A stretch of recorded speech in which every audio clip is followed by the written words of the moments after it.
నమస్తే ఈ రోజు మన న్యూస్ ఐటమ్ ఏకంగా సాక్షి పేపర్ను పట్టుకొచ్చాను. వాస్తవానికి కూటమి ప్రభుత్వము సోషల్ మీడియాలో సైకోల్లాగా తయారయ్యి సభ్య సమాజం తలదించుకునేలాగా బూతులు మాట్లాడుతూ వ్యక్తిత్వ హననానికి పాల్పడుతున్నటువంటి మూకల మీద పీడీ యాక్ట్ తీసుకొని వచ్చిన విషయం అందరికీ తెలిసిందే. దీని మీద మన మాజీ ముఖ్యమంత్రి శ్రీ జగన్మోహన్ రెడ్డి గారి సతీమణి అయినటువంటి శ్రీ భారతీ రెడ్డి గారు నడుపుతున్నటువంటి సాక్షి పేపర్లో ఏ విధంగా విషయం చమ్ముతున్నారో మీరే చూడండి. వాస్తవంగా సమాజానికి ఎంతో ఉపయోగపడేటువంటి ఆ చట్టాన్ని ప్రోత్సహించాల్సింది పోయి, అభినందించాల్సింది పోయి, ప్రశ్నిస్తే పీడీ చట్టం. మేడం గారు, ప్రశ్నించడం వేరు, బూతులు తిట్టడం వేరు. భావ ప్రకటన స్వేచ్ఛ వేరు, ఇతరుల మనోభావాలను గాయపరిచేటట్లు మాట్లాడడం వేరు.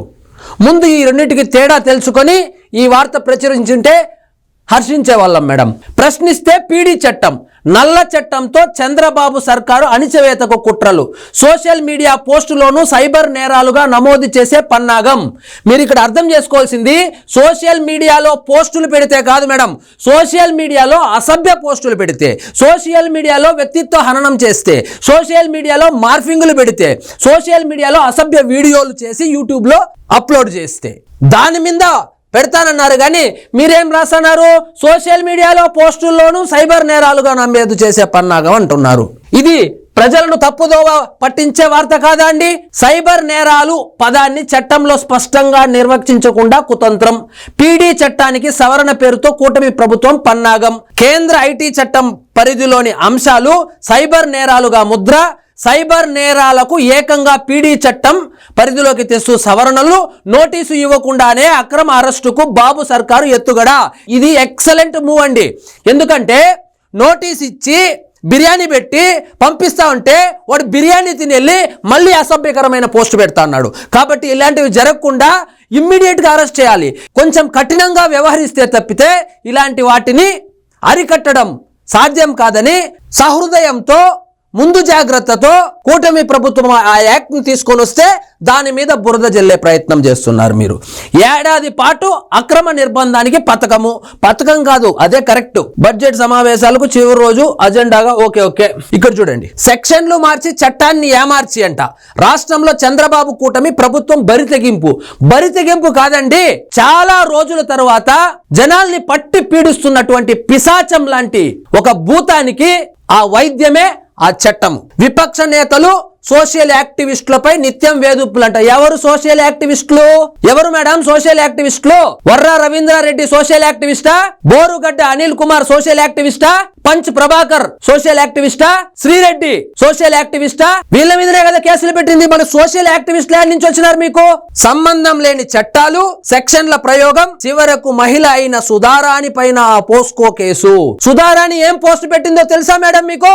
మీ పిఏని ఇప్పటికిప్పుడే పంపించి సుధారాణి అనే ఆమె పవన్ కళ్యాణ్ కూతుర్ల మీద ఏం పోస్ట్ పెట్టింది అని ఒకసారి చూసిన తర్వాత మళ్ళీ చదవండి ఈ న్యూస్. సుధారాణి ఏందో ఝాన్సీ లక్ష్మీబాయి అయినట్లు బిల్డప్ ఇస్తున్నారు మీరు ఇక్కడ. సోషల్ మీడియాలో చురుగ్గా ఉన్నందుకు ఆమెపై వేధింపులంట. సోషల్ మీడియాలో చురుగ్గా ఉన్నందుకు కాదు మేడం, సోషల్ మీడియాలో మార్ఫింగ్ వీడియోలు వేసినందుకు, సోషల్ మీడియాలో మార్ఫింగ్ ఫోటోలు పెట్టినందుకు, సోషల్ మీడియాలో అసభ్య పదజాలం వాడినందుకు, సోషల్ మీడియాలో 18 సంవత్సరాలు నిండని పవన్ కళ్యాణ్ కూతురు మీద అసభ్యంగా కామెంట్ చేసిన దానికి కేసు పెట్టినారు మేడం. ఊరికే కేసు పెట్టేదానికి పోలీసు వాళ్ళకి ఏం పని లేదా? ఇది అత్యంత దారుణమైన చర్య అంటున్న న్యాయ నిపుణులంట. ఎవరు? పొన్నవాళ్ళు సార్ చెప్పినాడా? ఎవరు చెప్పినారు? మీకు మీరే రాసేసుకోవడం. మీకు ఇప్పుడు ఉదాహరణకు ఎవరిదాకో ఎందుకు, మీ ఇంటి ఆడపడుచు వైఎస్ రాజశేఖర్ రెడ్డి గారి కూతురు మాజీ ముఖ్యమంత్రి శ్రీ జగన్మోహన్ రెడ్డి గారి సొంత చెల్లెల మీద సోషల్ మీడియాలో ఏ విధంగా ట్రోల్ చేస్తున్నారో చూపిస్తాను.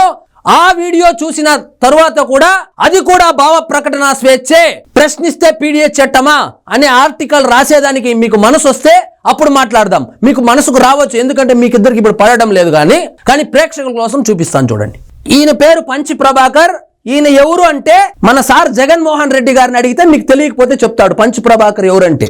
వచ్చిందమ్మా వయ్యారి కిట్టుగాడి కీలు బొమ్మ, కలుగులో దాక్కున్న ఒక చుంచెలుకని వెనకానేసుకొని వచ్చిందమ్మా వయ్యారి అని ఎవరిని అంటున్నాడో తెలుసా? సాక్షాత్తు మాజీ ముఖ్యమంత్రి శ్రీ జగన్మోహన్ రెడ్డి గారి చెల్లెల్ని అంటున్నాడు. సరే మీకు పడదు అనుకుందాం, సాక్షాత్తు పిసిసి ప్రెసిడెంట్ అంటున్నాడు. వయ్యారి అంట. వగలాడి కీచుగొంతు. ఇది భావ ప్రకటన స్వేచ్ఛ? ఇది సోషల్ మీడియాలో పోస్టా అండి? హోదా అభివృద్ధి గురించి మాట్లాడుతూ చంద్రబాబు వదిలిన బాణం పైపులో ఉండేది.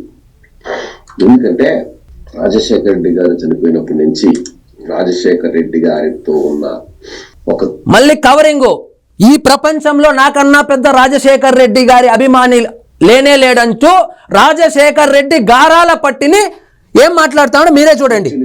మాయమైపోయింది, కరుగులోకి వెళ్ళిపోయింది. ఆ చుంచెలుక అప్పుడప్పుడు బయటకు వచ్చి ఈ చంబ అదే గజనీతో మాట్లాడేది. అవన్నీ మన దగ్గర ఉన్నాయి క్లిప్పింగ్స్. మొహం గచ్చలుగా ఉంటది వాడికి. వాడిని చూస్తేనే నాకు చంద్రబాబు నాయుడు గారిని ఏం మాట్లాడుతున్నాడు చూడండి. వేరే విషయంలో అండి, నేను రాజకీయాలకి అంటే ఏదో నేనేమి అని ఆల్ ఆఫ్ సడన్ గా ఈ రాష్ట్రంలో ఇక్కడికి వచ్చి ఉద్యోగాలు లేవు, కొడుకు కూతురికి పెళ్లి చేస్తున్నావుగా కావాలని ఆమె ఏమనిందంటే, ఉద్యోగ అవకాశాల కోసం మాట్లాడితే చాలా డీసెంట్ గా అడిగితే మీ పంచ్ ప్రభాకర్ ఇంత ఇండీసెంట్ గా సమాధానం చెప్తున్నాడు మేడం. అప్పుడు మీరే అధికారంలో ఉన్నారు. అప్పుడు మీరు గనుక ఇట్లాంటి వాళ్ళ మీద చర్యలు తీసుకొని ఉంటే సమస్య ఇంత జటిలమయ్యేది కాదు. ఈ పీడీ యాక్ట్ అవసరం కూడా ఉండేది కాదు మేడం. ఇలాంటి అచ్చొచ్చిన ఆంబోతుల్ని వదిలేస్తే అది తొండ ముదిరి ఊసర వెళ్ళైనట్టు ఇప్పుడు ఊసర వెళ్ళి కూడా ముదిరిపోయింది. ఏమైందో మళ్ళా దెయ్యం లాగా తయారైంది. చంద్రబాబు నాయుడు గారు బూత్ కిట్టు గారు తయారు చేసిన కీలు ఉమ్మని తెంకొచ్చి దాని వెనకాల తిరుగుతున్నావు. నీకు బుద్ధి ఉందరా చెత్త నా కొడక? నీ బతుకు నువ్వు చంద్రబాబు ఎన్నిసార్లు ఉమ్ముతా అన్నాడు, ముఖం మీద ఉమ్ముతా అన్నాడు. ఇది ఓకేనా? ఇలాంటి వాళ్ళని వదిలేయాలనా? ఇలాంటి వాళ్ళని వదిలేస్తే ఏదో ఒక రోజు మన దాకా కూడా వస్తుంది మేడం. ఇలాంటి వాళ్ళను కట్టడి చేయడానికి కోసమే ఆ పీడీ యాక్ట్ తీసుకొని వచ్చింది. అభివృద్ధి, ప్రత్యేక హోదా, అబ్బబ్బబ్బా అన్ని గుర్తొచ్చాయి. ఒక నెల ముందు ఏం చేస్తున్నావే దరిద్రం నీ పాడుగారు? ఒక నెల ముందు ఆ పక్క రాష్ట్రంలో ఉన్నావు. నీ అమ్మ ఎవడో స్క్రిప్ట్ రాసిస్తే నీ అమ్మ అంట. యాక్చువల్గా ఇది ఇంకా లోపలికి వెళ్తే చాలా అసభ్యంగా ఉంది. అది మనం ఛానల్లో చూడలేము. ఇలాంటి సోషల్ మీడియా యాక్టివిస్టుల ముసుగులో ఇలాంటి వాళ్ళను కట్టడి చేయడానికే ఆ చట్టం వచ్చింది మేడం. దాన్ని మీరు ఈ విధంగా విషం చిమ్మడము మీకు భావ్యమా అని ఒకసారి అడుగుతాను నేను. ఇప్పుడు యాక్చువల్గా మన కూటమి ప్రభుత్వము ఏం ప్రపోజల్ పెట్టిందో చూద్దాం. సోషల్ మీడియా సైకోలపై పీడీ కొరడా, అసభ్య పోస్టులతో పెట్టరేగితే కట్టకట్టాలి, అరెస్ట్ అయితే ఏడాది దాకా బెయిల్ ఉండదు, సవరణ బిల్లుకు అసెంబ్లీలో ఆమోదము, ఇప్పటికే పోలీసుల చేతిలో ఉన్మాదుల జాబితా. ఈ వర్డ్ మీరు అండర్లైన్ చేసుకోవాలా. ఎందుకంటే ఆల్రెడీ గత ప్రభుత్వంలో వైఎస్ఆర్సీపీ క్యాడర్ ముసుగులో ఏంది వైఎస్ఆర్సీపీ క్యాడరు వాళ్ళు తిట్టిపిస్తేనో లేదా వీళ్ళు తిడితేనో లేదా డబ్బులు ఇచ్చి తిట్టిపిచ్చారో లేదా ఆల్రెడీ చూసాం పాత వీడియోలో ఆర్గనైజ్డ్గా ఒక టీంను ఏర్పాటు చేసుకొని ప్రతిపక్ష పార్టీల మీద, ఇష్టం లేని వాళ్ళ మీద, చంద్రబాబు నాయుడు గారి మీద, పవన్ కళ్యాణ్ గారి మీద, నారా లోకేష్ గారి మీద అసభ్య పోస్టులు, మార్ఫింగ్లు, వీడియోలు, ఏకంగా సినిమాలు కూడా తీశారు మేడం. ఆ లిస్టులో ఉన్నారు ఈ ఉన్మాదుల జాబితా. ఈ ఉన్మాదుల జాబితాను అరెస్టు చేస్తే దాని వెనుక ఉన్నటువంటి పెద్దలు బయటకు వస్తారని ప్రతిరోజు సాక్షి పేపర్లో విషం చిమ్మడం మొదలుపెట్టారు. ఇంకా ఏముందండి, సామాజిక మాధ్యమాల్లో అసభ్య పోస్టులు, మార్ఫింగ్ వీడియోలు, చిత్రాలతో హేయమైన దాడికి పాల్పడుతున్న సైకోలపై prevention of dangerous activities PD చట్టం ప్రయోగానికి రంగం సిద్ధమవుతోంది. ఉచ్చ నీచాలు మరిచి జుగుత్సాకర పదజాలంతో పెట్టరేగుతున్న ఉన్మాద మూక ఇకపై ఏడాది దాకా జైల్లో మగ్గాల్సిందే. ఈ మేరకు ఆంధ్రప్రదేశ్ పీడీ యాక్ట్ 1986 సవరణ బిల్లును ఇటీవల అసెంబ్లీలో ఆమోదం పొందింది. ఇందులో తప్పేముందండి? మీరేం రాసుకొచ్చారు? ప్రశ్నిస్తే పీడీ చట్టం, ప్రశ్నిస్తే కాదు, అసభ్య పదజాలాలతో దూషిస్తే, భావ ప్రకటన స్వేచ్ఛ ముసుగులో ఇతరుల మనోభావాలను గాయపడేలాగా చేస్తేనే ఈ చట్టం వస్తుంది. కానీ ప్రశ్నిస్తేనో సోషల్ మీడియాలో పోస్టులు పెడితేనో రాదు మేడం. మీరు దయచేసి ప్రజలను తప్పుదోవ పట్టించద్దండి.